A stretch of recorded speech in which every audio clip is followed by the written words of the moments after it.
Alors que le mouvement Black Lives Matter est au cœur de l'actualité, si est-il le cœur lourd que Märtha Louise de Norvège a pris la parole sur les réseaux sociaux.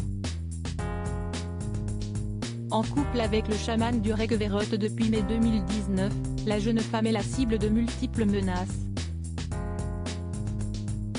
Sur Instagram, la fille aînée du roi Harald V de Norvège a souhaité briser le silence dans un message poignant. Être la petite amie de chaman du Reykjavik m'a appris beaucoup sur la suprématie blanche et sur la façon dont j'ai consciemment ou inconsciemment pensé et agi envers les Noirs.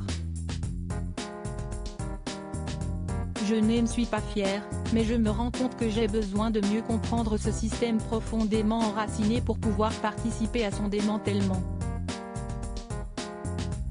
En tant que personne blanche, j'ai besoin de m'éduquer, de devenir meilleure et de ne plus être seulement contre le racisme mais de devenir antiraciste.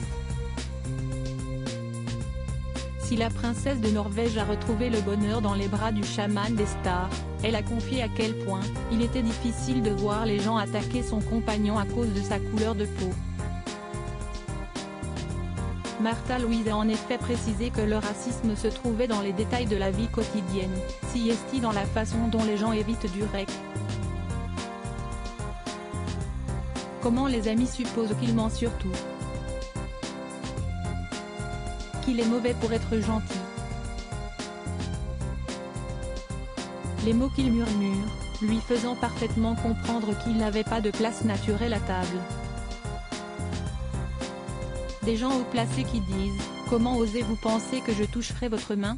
quand il tendait la main pour dire bonsoir, avant Covid-19. Les gens qui pensent qu'ils ne sont pas racistes, mais ne connaissent personne avec une couleur de peau différente de la leur, à part les personnes qui travaillent pour eux. On nous a dit que nous devrions avoir honte en colère.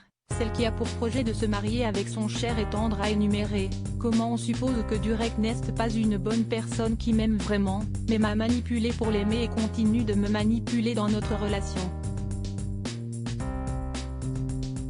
Comment il va m'exploiter financièrement ?»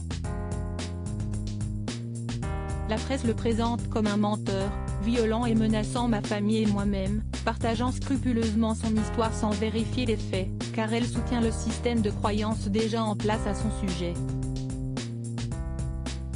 Si est-il du racisme. Nous avons tous les deux reçu des menaces de mort parce que nous étions ensemble et chaque semaine, on nous a dit que nous devrions avoir honte pour notre peuple et nos familles de s'être choisis.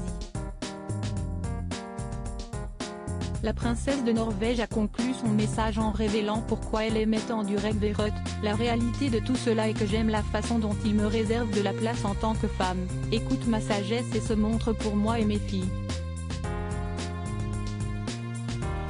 J'adore la façon dont il partage sa sagesse avec le monde.